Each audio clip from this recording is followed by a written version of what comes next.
Hey guys, welcome back to another episode of the OPUS Owners Hub. Today we will be detailing how to use the diesel heater that is an optional extra on all of our units. First, to start the heater, press the on-off button for 2 seconds. You will see the heater on, the fan operating, and the glow plug indicator lights turn on. Wait for 30 seconds, the heater will start by itself. Then to change between the modes, press the settings button for 2 seconds, and that will change between automatic and manual modes. Next, to change heat levels, press the increase or decrease buttons to change the heat level in manual mode or set the temperature in automatic mode. In both auto and manual modes, bars in the heater icon will display the level of heating.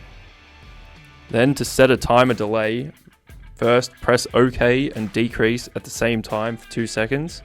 Then use the on-off button to select the digits to adjust. Use the increase and decrease buttons to adjust the time delay. Then press OK to save it. Then to activate the timer, press settings and increase at the same time for 2 seconds and the timer will turn on. Finally, to stop the heater, press the on and off button for 2 seconds. You'll see the display read off. It's important to remember to wait until the heater finishes the cooling cycle and turns off completely before disconnecting power from the unit.